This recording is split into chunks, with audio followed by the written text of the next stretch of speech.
Hello everyone, welcome to my YouTube channel. आज का हमारा टॉपिक है दक्षिण भारत के राजवंश।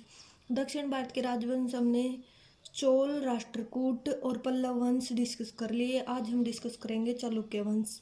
चालुक्य वंश तीन भागों में चालुक्य वंश को बांटा गया था। सबसे पहले वातापी, इनको बादामी के चालुक्य भी कहा जाता था। उसके बाद कल्याणी के चालुक्य और फिर वेंगी के चालुक्य। अब हम पढ़ेंगे वातापी के चालुक्य। वातापी के चालुक्य क्या थे? जो वातापी के चालुक्य हैं, इनका संस्थापक पुलकेशिन प्रथम था। इसने अपने राज्य की स्थापना 6वीं शताब्दी से शुरू की थी। और जो ये 6वीं शताब्दी से इसने अपने राज्य की स्थापना शुरू की, तो पश्चिम दक्षिण तक इसने अपने राज्य को फैलाया। इसलिए इनको पश्चिम के चालुक्य भी कहा जाता है। जो वातापी के चालुक्य थे, इनको वातापी के चालुक्य इसलिए कहा जाता था क्योंकि इन्होंने अपनी राजधानी वातापी को बनाया। दो प्रमुख शासक क्या था? जो वातापी के चालुक्य थे, इनमें दो प्रमुख शासक हुए हैं। वैसे तो बहुत सारे शासक थे, किंतु जो हमारे एग्जाम के लिए महत्वपूर्ण है वो पुलकेशिन प्रथम और पुलकेशिन द्वितीय हैं। पुलकेशिन प्रथम ने जो है इसकी उत्पत्ति के बारे में बताया था। विक्रमादेव चरित से हमें पता चलता है भी जो पुलकेशियन ने वातापी वंश का उत्पत्ति की थी वो ब्रह्मा के चुलुक वंश से हुई है। इसने जो पुलकेशिन प्रथम था, अश्वमेध यज्ञ भी करवाए थे। पुलकेशिन द्वितीय को महान शासक माना जाता है। कीर्तिवर्मन का पुत्र था पुलकेशिन। पुलकेशिन द्वितीय को एक उपाधि मिली थी सत्याश्रम श्री पृथ्वी वल्लभ महाराज। पुलकेशिन द्वितीय ने अपने राष्ट्र को बढ़ाने के लिए गंग कदमों को हरा दिया था और अपने क्षेत्र का विस्तार किया था। पुलकेशिन द्वितीय की एक इतिहास में बहुत ही योग्य बात रही है कि उसने वर्धन वंश के जो हर्ष शासक था उसको भी पराजित कर दिया था पुलकेशिन द्वितीय ने। और हर्षवर्धन को पराजित करने की जानकारी हमें कहाँ से मिलती है? रवि कीर्ति एक इतिहास लेखक हुए हैं, उसने ऐहोल अभिलेख लिखा था, उसमें हमें मिलती है जानकारी भी पुलकेशिन द्वितीय ने हर्षवर्धन को पराजित कर दिया था। ये ऐहोल अभिलेख संस्कृत भाषा में लिखा गया एक अभिलेख था।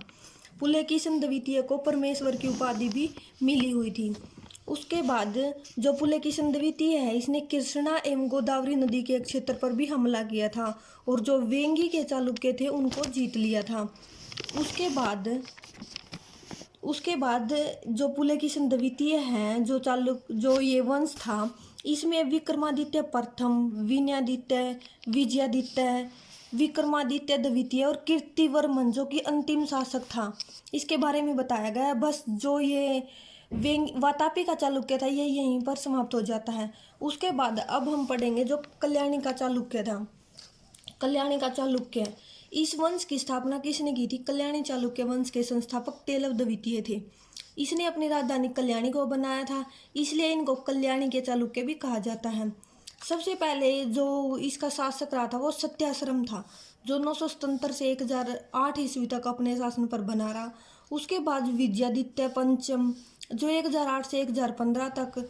उसके बाद उच्चारण द्वितीय, जयसिंह द्वितीय, सोमेश्वर प्रथम, सोमेश्वर द्वितीय, ये शासक हुए। किंतु इनमें से एक सबसे महत्वपूर्ण शासक रहा जिसका नाम इतिहास में बहुत ही योग्य माना जाता है, और वो शासक था कल्याणी के वंशों में विक्रमादित्य षष्ठ, जो 1070 से 1026 ईस्वी तक अपने शासनकाल पर बना रहा। इसको अंतिम महान सम्राट की उपाधि भी मिली हुई थी। 1076 ईस्वी में यह राज्याभिषेक पर बैठा, तब इसने एक संवत जारी किया। वो संवत क्या था? उस संवत का नाम था चालुक्य विक्रम संवत।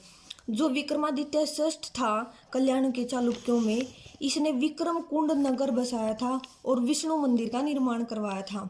इसके बाद अब आता है वेंगी के चालुक्य। वेंगी के चालुक्य क्या थे? वेंगी के चालुक्य, इसकी स्थापना किसने की थी? जो वेंगी के चालुक्य थे, इसकी स्थापना की थी जो पुलकेशिन द्वितीय था, उसके भाई ने विष्णुवर्धन प्रथम को इस वंश की स्थापना करने में मदद की थी। और इस वंश का संस्थापक विष्णुवर्धन प्रथम राजवंश की स्थापना का संस्थापक माना जाता था। 615 से 633 ईस्वी तक इसने शासन किया था। इसने जो है राजधानी पहले पृष्ठपुर, फिर राजमुंद्री और फिर वेंगी को अपनी राजधानी बनाया, इसलिए इनको वेंगी के चालुक्य कहा जाता है। उसके बाद जो विष्णुवर्धन की पत्नी थी आयना महादेवी, विष्णुवर्धन की पत्नी आयना महादेवी ने विजयवाड़ा के जैन मंदिरों का निर्माण करवाया था। और जो वेंगी के चालुक्यों का अंतिम शासक था वो विजयादित्य द्वितीय था। Thank you.